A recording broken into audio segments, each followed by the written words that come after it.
Hey guys, welcome back. I'm Jeb Smith, real estate broker here in Southern California, and today we're going to be discussing FHA loans in more detail. Now, in my experience, FHA loans are typically associated with first-time home buyers, but keep in mind, any person buying a property can use an FHA loan. What are the requirements? Well, that's what we're going to discuss today in more detail in today's video. But before we get into that, I'd like to take a minute and introduce myself again. Like I said, I'm Jeb Smith. I'm a real estate broker here in Southern California, not a lender, but I do have a lending background. And that's why I'm coming today with this video to help you better understand FHA loans. I get a lot of questions when buyers come to me asking me, about different programs when buying a property. And typically FHA loans are associated with those first-time home buyers, like I mentioned. And it's because they allow a lesser down payment. So that's what we're going to discuss in more detail in just a minute. But do me a favor, if you're new to me, new to my channel, hit that subscribe button if you want to stay up to date on all things real estate related, whether it's buying and selling, lending guidelines like this. I'm here to help guide you through that process, and I appreciate you taking the time to watch. So, what are the requirements for an FHA loan if you're looking to purchase a property? Well, typically, like I mentioned, FHA and first-time home buyers go hand in hand. Now, in my experience, there's not really a true first-time home buyer program out there that's only for first-time home buyers, but FHA is probably the most common when people think of first-time home buyers, and it's because they allow a minimal down payment. What do I mean by minimal down payment? It's 3.5% down. So 3.5% of the purchase price is all they require in order to buy a home. Now, there are credit guidelines, which we're going to talk about in a minute, income guidelines, all of that good stuff. But down payment is usually the toughest for most people to save or, when buying a property, and most first-time home buyers typically don't have a lot of money put aside, at least in my experience, and that's why it's beneficial in using FHA financing. Now, keep in mind, there are programs out there with different cities, different states that will actually grant you that 3.5%, but we're not going to discuss that in today's video. And there are also some downsides to using FHA, which again, we're not going to discuss in today's video, but I did talk about the pros and cons of using FHA in another video, which I'll link to here if you're interested in hearing some of the downsides. But today what we're going to talk about is the benefits of using FHA and what are the requirements in doing so. So we talked about the 3.5% down, but keep in mind with that 3.5% down, there are certain credit requirements associated with that. You need at least a 580 credit score in order to put only 3.5% down. If your credit score is under 580, FHA is going to require a 10% down payment. So a higher down payment for going under 580, 3.5% only if your credit score is above 580.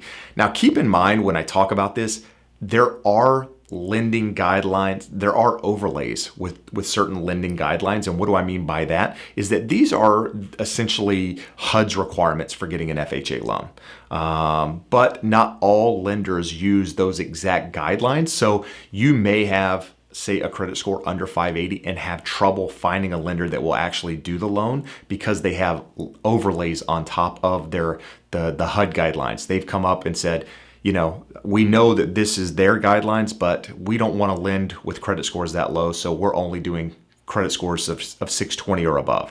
So keep in mind when you're out there trying to qualify, if you do have low credit, you may have issues. Even though there are guidelines that would allow you to buy a house, you may have issues getting financing. So we talked about the credit score. Another thing is income, right? You have to have stable income and employment. But the nice thing about FHA versus conventional financing is that FHA's guidelines are less stringent. They allow a higher debt to income ratio. Now, typically when buying and using conventional financing, that loan would get sold to Fannie Mae or Freddie Mac. And their lending guidelines is they really want you to have a debt to income ratio no more than say 43 to 45%. So you can't spend more of your income on housing than say 40 or your total debt rather on housing, any credit card payments, car payments, any of that stuff, more than 43 to 45% of your income on that stuff in order to qualify. Well, FHA, they actually allow you to go.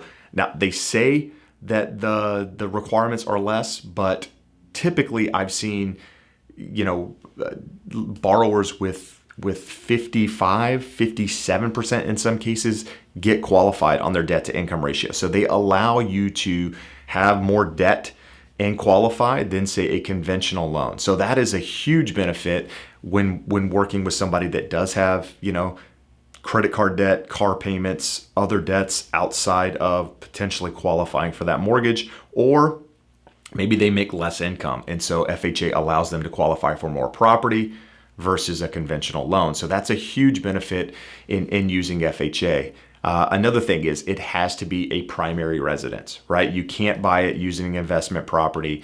It has to be a property that you're going to live in. Now, at some point, you can turn that property into an investment property, but for purposes of buying the property, it has to be a primary residence. Another thing is FHA is a little less stringent on bankruptcies and foreclosures. The time seasoning after those are typically less than conventional financing. So if you've had a foreclosure or a bankruptcy, chances are you're more likely to get qualified using FHA versus a conventional loan. So those are the big things when buying a property and using FHA, is that the down payment is less. They allow you to go lower in your credit scores. They allow you to use more of your income towards debt than say a conventional loan.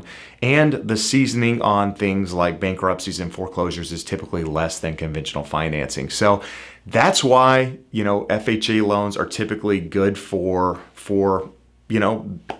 borrowers who have less money to put down or maybe low credit scores, is because they can still buy a property and use FHA. So that's my experience with FHA. Like I mentioned, there are some downsides.